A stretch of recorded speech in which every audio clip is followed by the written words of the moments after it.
To BVS TV అభివృద్ధి పదంలో నడిపిస్తారని పవన్ కళ్యాణ్ గారి మీద మాకు నమ్మకం ఉందని చెప్పి పవన్ కళ్యాణ్ గారు చెప్పారు చాలా విషయాలు. ఎందుకంటే సైనికులందరూ కూడా ఉన్నారు. ఈ రోజున నేను 11 సంవత్సరాల నుంచి తిరుగుతూ ఉన్నా. పవన్ కళ్యాణ్ అడ్డాగా ముడవారిపూడి గ్రామం 650 ఓట్లు ఉంటే 630 ఓట్లు వేసిన ఘనత పాత లిస్టులు కూడా ఓపెన్ చేసుకోమని నేను తెలియజేస్తా ఉన్నాను. బీవీఎస్ టీవీ జగన్ పరిపాలన వరస్ట్ పరిపాలన అని చెప్పేసి నేను తెలియజేస్తా ఉన్నా.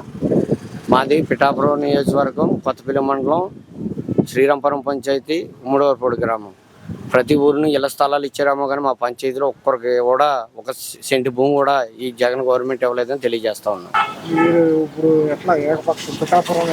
పిఠాపురం శ్రీరాంపురం పంచాయతీ, ఉమ్మడివారిపూడి అనే ఊరు పవన్ కళ్యాణ్ అడ్డా అని చెప్పేసి నేను తెలియజేస్తా ఉన్నా. 3 ఎలక్షన్లు నా ఊహ వచ్చి 3 ఎలక్షన్లు కూడా పవన్ కళ్యాణ్కి అడ్డాగా ఉమ్మడివారిపూడి గ్రామం 650 ఓట్లు ఉంటే 630 ఓట్లు వేసిన ఘనత పాత లిస్టులు కూడా ఓపెన్ చేసుకోమని నేను తెలియజేస్తా ఉన్నా. వైసీపీ ఓటు అనేది బూత్లో ఎదిగినా కూడా దొరికే అవకాశం లేదు. మేము పవన్ కళ్యాణ్ గురించి ఏం ఆశించలేదండి. ఒక అభివృద్ధి తప్పించి పవన్ కళ్యాణ్ గురించి మేమేం ఆశిస్తలేదు.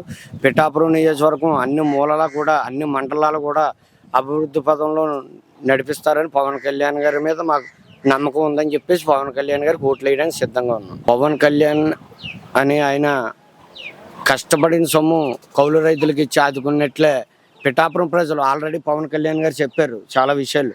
ఎందుకంటే ప్రతి మండలానికి కూడా ఒక మల్టీప్రెషర్ హాస్పిటల్ కట్టిస్తామని, అలాగే మిర్చి రైతులకు అది చేస్తానని, మళ్ళీ ఉప్పాడ వాడబల్జీలకి పచ్చంగా 420 కోట్లు ఎట్టి దానికి సంబంధించింది కట్టిస్తానని, పార్కు డెవలప్మెంట్ చేస్తానని అనేక హామీలు కూడా పవన్ కళ్యాణ్ గారు ఇవ్వడం జరిగింది.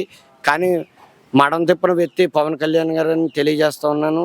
పవన్ కళ్యాణ్ గారు చేస్తారని ప్రజలందరూ నమ్ముతూ ఉన్నారు. పవన్ కళ్యాణ్ అనే వ్యక్తి కూడా ఎవరికి కూడా భయపడని వ్యక్తి. ఎందుకంటే ఆయనకి డబ్బు వ్యామోహం అనేది లేదు. అదే రీతిలో జన సైనికులందరూ కూడా ఉన్నారు. ఈ రోజున నేను 11 సంవత్సరాల నుంచి తిరుగుతూ ఉన్నా. పవన్ కళ్యాణ్ గారిని నెగ్గించాలని పిఠాపురం ప్రజలందరినీ భారీ మెజార్టీతో నెగ్గించాలని ఆశిస్తాం. పవన్ కళ్యాణ్ గారు ప్రజలు ఎవరు నాకు ఈ కష్టం అంటే ఆదుకునే వ్యక్తే పవన్ కళ్యాణ్ అని చెప్పేసి తెలియజేస్తా ఉన్నా. అభివృద్ధి పదంలో నడిపిస్తారని పవన్ కళ్యాణ్ గారి మీద మాకు నమ్మకం ఉందని చెప్పి పవన్ కళ్యాణ్ గారు చెప్పారు చాలా విషయాలు. ఎందుకంటే సైనికులందరూ కూడా ఉన్నారు. ఈ రోజున నేను 11 సంవత్సరాల నుంచి తిరుగుతూ ఉన్నా. పవన్ కళ్యాణ్కి అడ్డాగా ఉమ్మడివారిపూడి గ్రామం 650 ఓట్లు ఉంటే 630 ఓట్లు వేసిన ఘనత పాత లిస్టులు కూడా ఓపెన్ చేసుకోమని నేను తెలియజేస్తా ఉన్నాను.